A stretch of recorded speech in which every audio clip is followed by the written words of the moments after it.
Narratives drive the NBA. In the good old days, like the 90s, it was all about MJ and the Bulls. Be like Mike was the saying on the streets at the time, which was then followed by the Kobe Shaq Lakers era. The torch was passed from one great to another. Then, more recently, the NBA was pretty much all fixated on LeBron James. At 6'9" and 250 pounds, he was a specimen that the league hadn't quite seen before, and he was all the media could talk about until this guy here started shooting 30-foot bombs. The Warriors took the NBA by surprise, and all eyes started to shift from the king to the chef. A few narratives always drive the NBA, but not next season. 2024 is going to be an entirely different story. It's not that there aren't any narratives, though. No, it's the complete opposite. In fact, in my 2 decades of closely following the NBA, I don't quite remember a season that's had this many storylines interweaving each other, and as a basketball fan, you know what? I love it. Ladies and gentlemen, if there's any season to watch the NBA, it's gonna be the 2024 season. And with that being said, let's dive right in.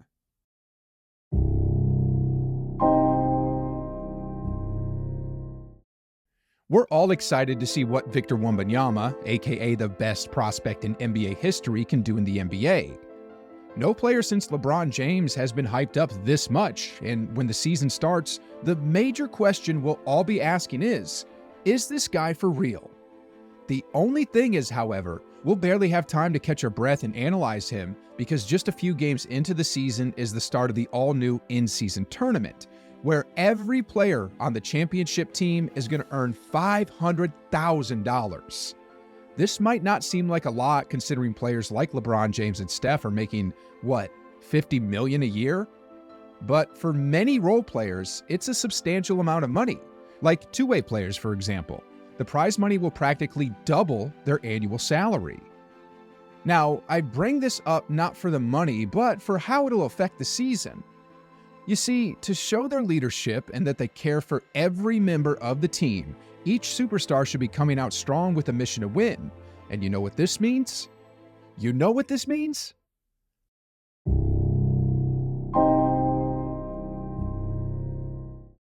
Over the past few years, we've been robbed. We really have been. I mean, over and over again. Year after year, some of the league's biggest superstars have never failed to disappoint us when it comes to injuries. I'm not saying it's their fault or anything, but as fans of the game, there's no two ways about it. We're disappointed. Well, with a full offseason to rest up, there literally are no more excuses. The tournament starts at the beginning of the year, so they can't use the injury excuse on us anymore. Stars like Kawhi Leonard and Zion Williamson, for the sake of their team, are finally going to have to show up and perform when there's something on the line, and especially Zion. We've seen that he could carry his team to the top of the Western Conference standings, but now we have the opportunity to see if he could do anything more than that. Now we're going to see if he could perform when there's something on the line. Unfortunately, I see him coming to the same realization that Ja Morant is going to realize, and that's the fact that he ain't going to be fine in the West.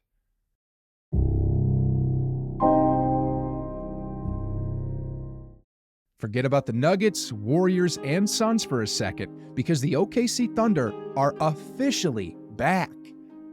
You know, there's so many narratives going on out there that OKC has been able to fly under the radar a bit, but not for much longer. They're the dark horse in the West now. Shai Gilgeous-Alexander made the All-NBA First Team in 2023, is the leader of Team Canada in FIBA, and is one consistent three-point shot away from being a flat-out star amongst stars.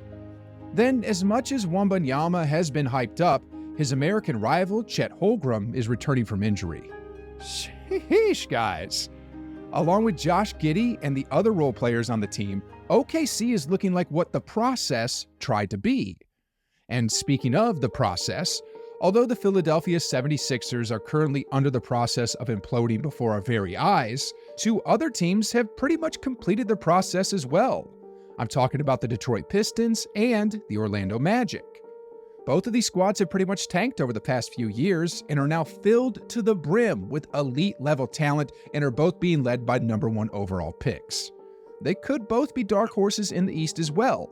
I mean, remember the Magic from last season? They may have been at the bottom of the Eastern Conference, but when they played some of the elite teams, they showed flashes of their potential, and that was evidently on full display when they beat the Celtics in back-to-back games and the Golden State Warriors in their 2 regular season matchups.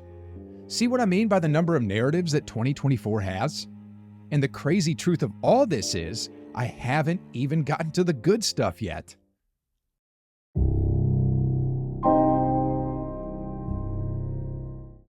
As of the moment, there are about 6 true contenders in the league.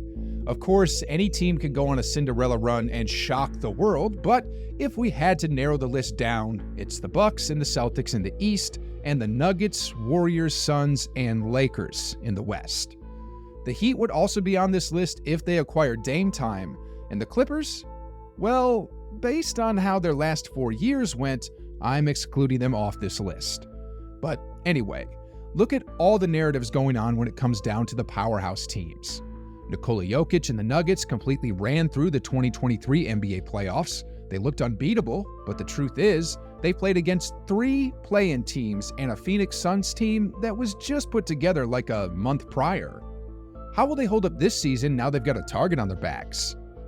Then there's Steph Curry and the Golden State Warriors, the 2022 champions. They had like a bazillion problems last season, but with a fresh roster and the bitter taste of defeat fresh in their mouths, they seem more focused than ever before. Alongside their former arch-nemesis, can the greatest team of the modern era reach the summit of the NBA again? Especially with a big 3 hanging out in Phoenix? Durant, Booker, and Beal are hands down the most offensively potent trio in the league.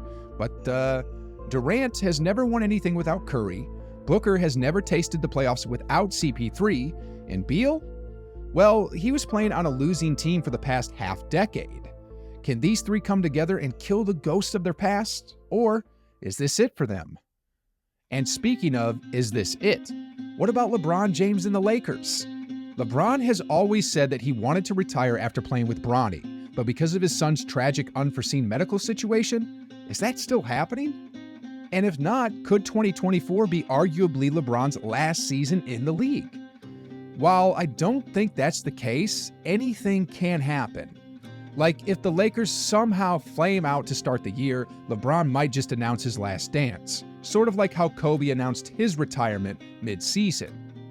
But jumping to the East really quick, the Celtics.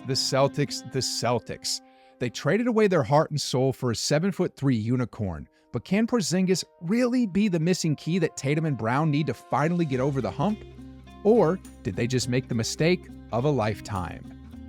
Anyway, let's get to the last contender here, but this one comes with a twist.